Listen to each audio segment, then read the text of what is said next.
ये कहानी रामपुर गांव के किसान दिनेश महतो की है। दिनेश अपनी बिटिया की शादी के लिए जमा किए पैसे देखने बैंक से लौट रहा था कि उसे याद आया कि घर के लिए कुछ जरूरी सामान लेना है। दिनेश तभी गांव की किराना दुकान पर चला जाता है, जहां उसके पुराने मित्र का बेटा आकाश काम करता है। अरे आकाश बेटा, कैसे हो? अरे काका नमस्ते, आइए, बड़े दिनों बाद दुकान की तरफ आए। नमस्ते बेटा। अरे ये कुछ घर का राशन लेना था, सोचा यहीं से लेता चलूं। हाँ लाइए, मैं अभी थैली पैक कर देता हूँ। सारा सामान दे दूं ना? हाँ बेटा, जो लिस्ट दी है सब डाल देना। वैसे तुम बताओ, पिताजी की तबीयत कैसी है? बस काका चल रहा है। वैसे आप इस समय शहर की तरफ से आ रहे हैं क्या? हाँ बेटा, बैंक गया था। वो सरकार ने नई जन कल्याण योजना शुरू की है ना, उसी में अपना नाम पक्का करवाने गया था। अरे वाह, ये तो बहुत बढ़िया स्कीम है। इसमें तो सीधे खाते में पैसे आते हैं। हाँ बेटा, वही उम्मीद है। अगर ये पैसे मिल गए तो बिटिया की शादी धूमधाम से कर पाऊंगा और छोटे बेटे सुमित की कोचिंग की फीस भी भर पाऊंगा। तुम्हें तो पता है, उसका सपना शहर के बड़े कॉलेज में पढ़ने का है। हाँ काका, सुमित तो बहुत होनहार है, बहुत मेहनत करता है वो। हाँ, देखते हैं मेहनत का फल मीठा होता है या नहीं। चलो बेटा, मैं चलता हूँ। जी काका। दिनेश अपना सामान लेकर घर चला जाता है, जहां सुमित और उसकी मां शांति इंतजार कर रही होती हैं।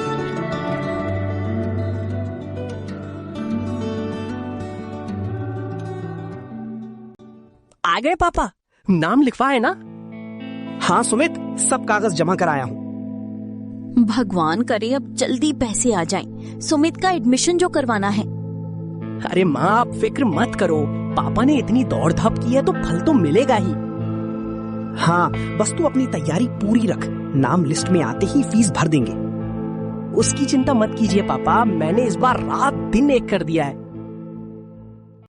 कुछ दिनों बाद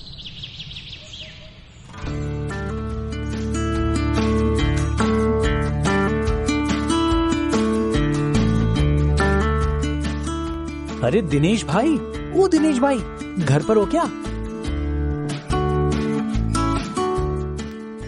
राजू, क्या बात है, इतना शोर क्यों मचा रहे हो? अरे कोई बड़ा अधिकारी आया है, सूट बूट में, बड़ी गाड़ी लेकर, तुम्हारा नाम पूछ रहा है। किसका अधिकारी है भाई? जरा चलकर देखते हैं।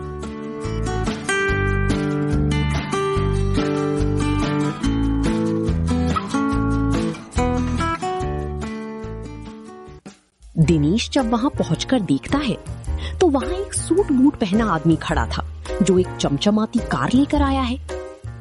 नमस्ते साहब, क्या बात है, आप हमें ढूंढ रहे थे? नमस्ते, क्या आप ही दिनेश महतो जी हैं? जी हाँ, मैं ही हूँ। आप कहाँ से आए हैं? मैं जिला कार्यालय से आया हूँ। भारत सरकार की नई जनगणना और आवास योजना के तहत आपकी फाइल पास हुई है। आपको घर बनाने के लिए और खेती के लिए 3 लाख रुपए की मदद दी जा रही है। बस एक छोटा सा वेरिफिकेशन करना है। आपके पास आपका आधार कार्ड है, बस उसकी डिटेल चाहिए और अभी आपके फोन पर एक सरकारी टोकन नंबर आएगा, वो बता दीजिए। 1 मिनट साहब, जरा नंबर देख लूं। दिनेश अपना फोन निकालता है। हाँ, मैसेज आया है, 4 अक्षर का है, 85। बस आपका काम हो गया। कल सुबह तक आपके खाते में पहली किस्त भेज दी जाएगी। मैं चलता हूँ। ये बोलकर वो आदमी चला जाता है।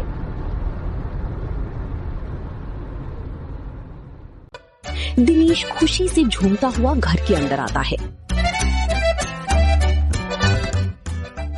शांति, अरे सुनती हो, भाग्य खुल गई हमारी, जरा पानी पिलाना। अभी लाई जी। अरे क्या हुआ जी, आप इतना खुश क्यों हैं? तभी दिनेश का फोन जोर जोर से बजने लगता है। अरे अब ये क्या मैसेज आने लगी?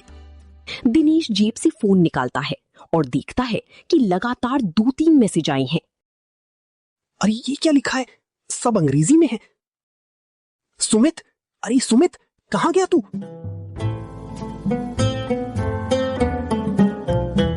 क्या हुआ पापा, इतना चिल्ला क्यों रहे? बेटा ये फोन देख, इसमें क्या लिखा है? फोन लेकर मैसेज पढ़ता है और उसका चेहरा उतर जाता है। पापा, आपने अभी किसी को पैसे ट्रांसफर किए हैं क्या? क्या बात कर रहा है? मैं क्यों पैसे भेजूंगा? मेरे पास तो खुद पैसे नहीं है। पापा, इसमें लिखा है कि आपके खाते से 80,000 रुपए अभी अभी निकाल लिए गए हैं। दिनेश के हाथ पांव कांपने लगते हैं। क्या? पर ये कैसे हो सकता है बेटा? मैंने तो बस वो साहब को टोकन नंबर बताया था, मैंने पैसे नहीं निकाले। तभी शांति कमरे में आती है। क्या हुआ? आप ऐसे थर-थर क्यों कांप रहे हैं? दिनेश को इतना गहरा सदमा लगता है कि वो जमीन पर बैठ जाता है। अरे कोई तो बोलो, सुमित तू बताओ क्या हुआ है? सुमित अपनी माँ को पूरी बात बताता है। शांति का रो रो कर बुरा हाल हो जाता है। हाय राम, हमारी मेहनत की कमाई वो ठग हमें लूट कर ले गया। सुमित अपने माता पिता को संभालता है। माँ पापा, आप लोग हिम्मत मत हारिए, शायद कोई गलती हुई हो। आप बैठिए, कल सुबह होते ही हम बैंक जाकर मैनेजर साहब से पूछेंगे, सब ठीक हो जाएगा। हाँ, सुमित ठीक कह रहा है, शायद बैंक वालों की कोई गलती हो। सुमित उन्हें उस रात के लिए शांत कर देता है, पर किसी के मन में चैन नहीं था।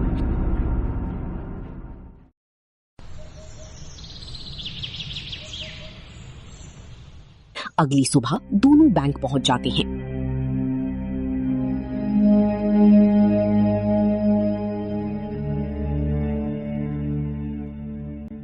जी बताइए, क्या समस्या है? सर, हमें एक बहुत जरूरी बात पूछनी थी। कल पापा के फोन पर एक मैसेज आया है कि खाते से पैसे कटे हैं। हम बस ये कंफर्म करना चाहते हैं कि क्या सच में पैसे गायब हुए हैं? बैंक कर्मचारी कंप्यूटर पर कुछ देखता है। अपना अकाउंट नंबर बताइए। दिनेश हाथ कांपते हुए पासबुक बढ़ाता है। कर्मचारी स्क्रीन पर देखता है और चुप हो जाता है। क्या हुआ भाई साहब, कुछ पता चला? देखिए दिनेश जी, कल शाम आपके खाते से 80,000 रुपए किसी अज्ञात खाते में भेजे गए हैं। यहाँ साफ दिख रहा है कि पैसा कट चुका है। ये सुनते ही दिनेश की आंखों के सामने अंधेरा छा जाता है। नहीं भगवान, ये क्या हो गया? हम तो बर्बाद हो गए। अब सुमित की पढ़ाई और बिटिया का क्या होगा? पापा, संभालिए खुद को, आप यहाँ बैठिए। सुमित वापस कर्मचारी के पास जाता है। सर, पापा ने तो किसी को पैसे भेजे ही नहीं। ये हुआ कैसे? क्या बैंक इसे वापस नहीं ला सकता? कर्मचारी सोच में पड़ जाता है। देखिए, एक बात बताइए, क्या आपके पिता ने अपना पिन या कोई ओटीपी किसी को दिया था? मैं अभी पूछता हूँ सर। सुमित अपने पिता के पास जाता है। पापा, सच बताओ, कल वो सूट बूट वाला जब आया था तो क्या आपने उसे कोई नंबर बताया था? पैसे की तो बात ही नहीं हुई थी बेटा, बस वो कह रहा था कि सरकारी योजना के लिए एक नंबर बताना होगा, तो मैंने वो नंबर बता दिया था उसे। ये सुनते ही सुमित सब समझ जाता है। वो कर्मचारी को बताता है। देखिए, ये बहुत बड़ा स्कैम है। आजकल ठग अधिकारी बनकर गांव-गांव घूम रहे हैं और भोली जनता का ओटीपी लेकर खाता साफ कर रहे हैं। अब क्या रास्ता है सर? बैंक इसमें मजबूर है। आप तुरंत पुलिस स्टेशन जाइए और साइबर सेल में रिपोर्ट लिखवाइए। सुमित और दिनेश तुरंत थाने पहुंचते हैं।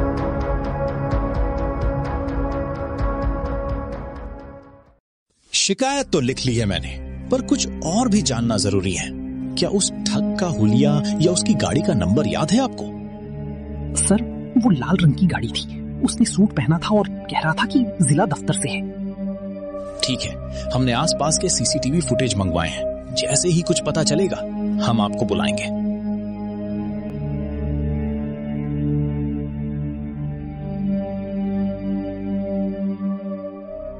घर पहुंचते ही जब शांति को सब पता चलता है तो वो फूट फूट कर रोने लगती है। गरीब की किस्मत में ही ये सब क्यों लिखा है? अब हम फसल कैसे उगाएंगे? माँ, आप फिक्र मत करो, पुलिस अपना काम कर रही है। गुनहगार बच नहीं पाएगा। अब बीज और खाद के पैसे कहां से आएंगे? मैं तो कहीं का नहीं रहा। कुछ दिन बीत जाते हैं पर कोई खबर नहीं आती। एक दिन सुमित और दिनेश फिर थाने जाते हैं। इंस्पेक्टर साहब, क्या कोई उम्मीद है? देखिए, हमारी टीम ने उस खाते का पता लगाया है जिसमें पैसे गए थे। वो खाता भी किसी मर चुके इंसान के नाम पर चल रहा था। ठग बहुत शातिर है। दिनेश हार कर बाहर आ जाता है। सुमित उसके पीछे आता है। पापा, आप घर चलिए, मैं जरा बाजार होके आता हूँ। तू कहाँ जा रहा है बेटा? बस कुछ काम है पापा, आप चलिए। सुमित को लगा कि ये ठग अकेले काम नहीं कर रहा। उसे गांव के किसी व्यक्ति पर शक था जिसने ये जानकारी दी होगी। लो सीधा बैंक पहुंचता है। वहां उसे सुखदेव चाचा मिलते हैं जो बहुत परेशान थे। चाचा, क्या हुआ? आप यहाँ क्यों आए हैं? सुमित बेटा, मेरे साथ भी वही हुआ। कल एक साहब आए थे नीली गाड़ी में, बोले कि फसल बीमा के पैसे दिलाने आए हैं। मैंने ओटीपी दिया और मेरे 50,000 रुपए उड़ गए। क्या उन्होंने भी वही सूट पहना था? हाँ बेटा, काले रंग का सूट था। सुमित को यकीन हो गया कि ये एक गैंग है। वो कर्मचारी से मदद मांगता है। सर, पूरे गांव को लूटा जा रहा है। क्या आप उन लोगों की लिस्ट दे सकते हैं जिनका पैसा पिछले 3 दिनों में कटा है? सुमित, ये नियमों के खिलाफ है, मैं नहीं दे सकता। सर, अगर आप मदद नहीं करेंगे तो ये ठग किसी को नहीं छोड़ेंगे। प्लीज सर, बस नाम बता दीजिए। कर्मचारी डरते डरते एक लिस्ट सुमित को थमा देता है।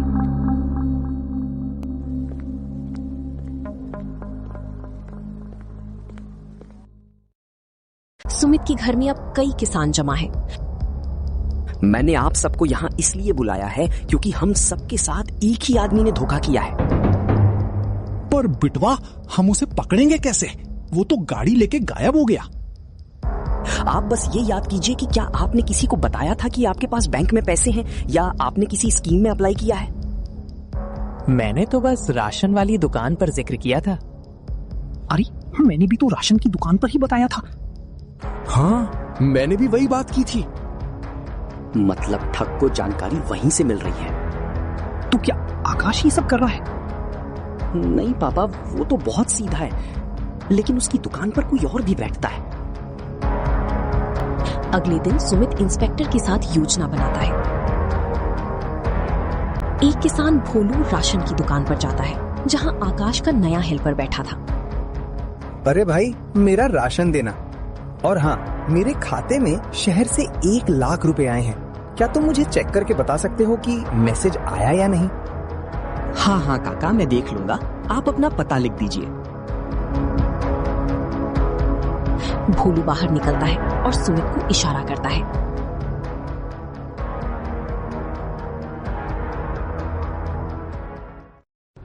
कुछ ही घंटों बाद वही सूट बूट वाला ठग गाड़ी लेकर भोलू के घर पहुंचता है।